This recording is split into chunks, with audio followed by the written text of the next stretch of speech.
Hi, welcome to Chemical Formulas Part 4. My name is Dr. English, and today we're going to talk about how to name an ionic compound. Specifically, what we're going to look at is how to name binary ionic compounds, naming ionic compounds with transition metals, practice naming with transition metals, naming ionic compounds with polyatomic ions, and finally some practice with polyatomic ions.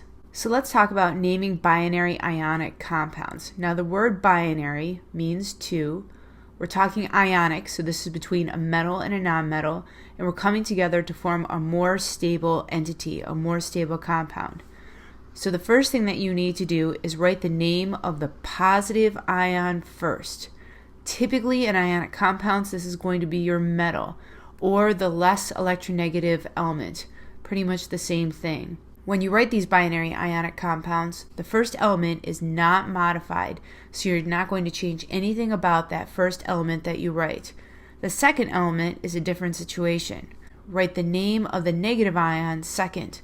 Typically, this is going to be a nonmetal, or the more electronegative element out of the two. To this element, we're going to modify it slightly. We're going to take the ending of the element and we're going to add IDE. So here's an example at the bottom. We have CaF2. I know that this is composed of calcium and fluorine. So when I write this out, the first part of the name is going to be calcium. The second part of the name is fluorine, but we change the INE ending to "ide." So fluorine becomes fluoride. So as a result, we have calcium fluoride. Now let's talk about naming ionic compounds containing transition metals. Remember, this is elements in group 3 through 12 on your periodic table. And transition metals can have ions with more than one positive oxidation state. So many of these elements are going to have 2 charges or 3 charges or even more. A Roman numeral is used to symbolize the specific positive oxidation state of a transition metal in a formula. So if you don't know your Roman numerals, this is a really good time to learn them. So this is the representation for Roman numeral number 1.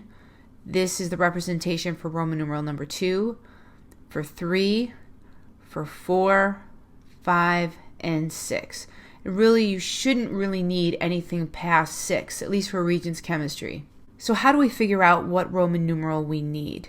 Reverse crisscross the formula to figure out the oxidation state of the positive metal ion. So if I look at this example down here, I know that iron is a transition metal. I know that it can have multiple charges. In order to figure out what the charge on Fe is here, I'm going to take this subscripted 2, which I know to make the formula has been crossed over and down. So this is going to come back here. Iron is a metal, so it's going to have a positive charge, and it's going to be +2. And if I wanted to confirm that, I know that chlorine is -1, so -1 times 2 gives me -2. Fe is +2, they cancel each other out, they equal 0. So the Roman numeral that I'm going to use with the iron would be Roman numeral 2, this one right here. So this would read as iron, Roman numeral number 2, chloride. Because chlorine, the INE ending will change to IDE. Let's do some examples. Ni2O3. Nickel is a transition metal. Let's reverse crisscross our subscripts to figure out our charges. So this 2 is going back to the oxygen. Oxygen is more electronegative, so that's going to be negative. This 3 is going to go over to the nickel. Nickel is the metal, so that is positive. So if this 3 is going back to this direction, this is +3. And the 2 is going over to the oxygen, which that makes sense because oxygen typically is -2. If I double check myself, -2 times 3 gives me -6. +3 times 2 gives me +6. So this is electrically neutral. So when I write this out, I'm going to list the metal first, not modified. So this is going to be nickel, nickel, Roman numeral number 3, so 1, 2, 3, and then finally oxygen. We're going to change the ending to oxide, so oxide, oxide. Let's try another one. TiCl2.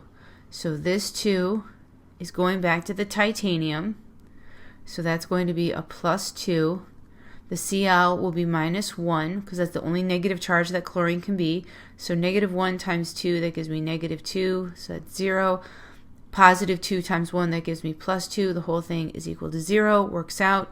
So this one would be titanium, Roman numeral number 2, chloride. Because we'll take that chlorine and we'll change that INE ending to IDE, titanium 2 chloride. Let's look at our last example. So this 3 is going to go back to the nitrogen, and nitrogen is commonly -3. This 4 needs to go back to the Mn, manganese. Manganese is a metal, it's a transition metal with a charge of +4. So this is going to be manganese, Roman numeral number, one of the more difficult ones to remember, Roman numeral number 4, and then nitrogen turns into nitride.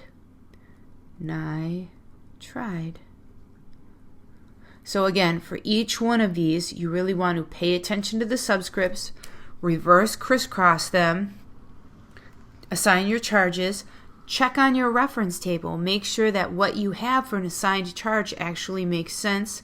And then with any of the transition metals that we see here, remember to use a Roman numeral to basically say, yes, this is the charge that I want to use. Naming compounds containing polyatomic ions. This is all about table E. So you must know your polyatomic ions on table E well enough to recognize them in a formula. You don't need to memorize them for the Regents exam, you just need to recognize them. If you're given the formula name and it does not end in IDE, look for the polyatomic ion in the formula. So if it ends in ate or ite, definitely go to table E to find that specific polyatomic. Never guess. Now there are 2 exceptions to the rules. Hydroxide, which is a common polyatomic, which is OH -1, does end in IDE, but you're not going to recognize any hydroxide on the periodic table. In cyanide is another example of a polyatomic ion that ends in IDE, and that is CN-1. So double check the oxidation states of the polyatomic ions on table E. Always check, and double check. There's no reason why you shouldn't. So if I was to look at this first example right here, I have Na, which is sodium, and then NO3. NO3 I would look up on table E, and I'd find out that that is nitrate. Let's look at our next one. Al, aluminum. It's my metal. I'm not going to modify it at all. So aluminum. SO4, that's sulfate. So I'm just going to write sulfate. So literally what you are doing in these situations is just translating what you see and checking yourself on table E. Let's look at some more examples of formulas with polyatomic ions. Li2CO3. Li is a group 1 metal. That is lithium. So lithium, if I can spell that right. And then CO3 is carbonate. So just lithium carbonate. Now remember, lithium doesn't need a Roman numeral. It's group 1. It can only be +1. No Roman numeral. But you do need to be aware of transition metals because, of course, in a situation like this, if you started with a transition metal, you'd have to write the metal name, the Roman numeral, and then the polyatomic. Ba3PO42. Ba is barium. So barium. PO4 is phosphate. So we just look those up on our table E. PbOH2. Pb is lead. Now I look at lead and I think, wait a second, I should check that on my reference table because I think that lead can have more than one positive oxidation state. And it can. So that means I need a Roman numeral here to tell me what is the charge on lead. This 2 that is a subscript, remember if we uncrisscross this PB is coming up here, and then this PB would be +2. The overall charge on the hydroxide is -1, so -1 times 2 gives me -2. The Pb, there's an assumed 1 right here, that's +2. Everything cancels, it's neutral, it makes sense. So lead, Roman numeral number 2, and then OH is hydroxide. Hydroxide. And then finally our last example. Ca, which is calcium, group 2 metal, only one charge, so calcium. And then C2H3O2 is acetate, one version of acetate, so we're just going to write acetate. Calcium acetate. So what did we learn in this tutorial? We went over naming some binary ionic compounds. We looked at naming ionic compounds with transition metals. We did some practice with naming with the transition metals. We looked at naming ionic compounds with polyatomic ions off of Table E. And then finally, we summarized with some practice with polyatomic ions. Need more help? Feel free to contact me. Have a great day.